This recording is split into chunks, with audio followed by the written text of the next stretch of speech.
2026 தேர்தலில் மதுரை மத்திய தொகுதி கேட்டு விருப்ப மனு கொடுத்துள்ளார் அமைச்சர் PTR பழனிவேல் தியாகராஜன். இது தொடர்பான அவரது பதிவில், கழக உடன்பிறப்புகளில் ஒருவனாக 2026 சட்டமன்ற தேர்தலில் போட்டியிட அண்ணா அறிவாலயத்தில் விருப்ப மனு அளித்தேன். 30 ஆண்டுகளாக அயல் நாடுகளில் உலகளாவிய கல்வி நிறுவனங்களில் பயின்று கார்ப்பரேட் நிறுவனங்களில் உயர் பொறுப்புகளை வகித்த பின் எனது முன்னோர்கள் காட்டிய வழியினை பின்பற்றி பொது வாழ்விற்குள் நுழைந்தபோது 10 ஆண்டுகள் மக்கள் பணியில் ஈடுபட்டு பின்னர் மீண்டும் எனது சொந்த தொழில்முறை துறைக்கு திரும்புவேன் என்று தெரிவித்திருந்தேன்.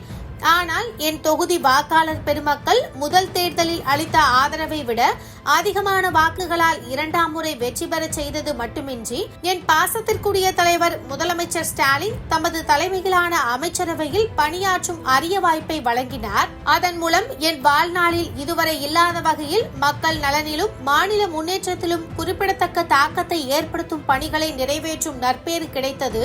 மேலும் எனது முன்னோர்கள் தங்கள் பொது வாழ்விற்கு எந்த வரையறையும் இன்றி தமது வாழ்நாள் முழுவதும் மக்கள் பணியில் அர்ப்பணிப்புடன் செயல்பட்டதை நினைவில் கொண்டு அவர்கள் பாதையை பின்தொடர முடிவு செய்துள்ளேன். அந்த வகையில் மீண்டும் ஒருமுறை கழக தலைவரிடம் எனது பொது வாழ்க்கையை தொடர்ந்து மக்கள் பணியாற்றிட வாய்ப்பு கோரி இன்று கழக தலைமையகத்தில் 3வது முறையாக மதுரை மத்திய தொகுதியில் போட்டியிட விருப்ப மனுவை சமர்ப்பித்தேன். கழக தலைவர் வாய்ப்பளித்தால் எனது தொகுதி மக்களிடம் 10 ஆண்டுகளாக எனக்கு அளித்து வந்த மகத்தான ஆதரவை இம்முறையும் தொடர்ந்து வழங்கிட கோருவேன் என தெரிவித்துள்ளார்.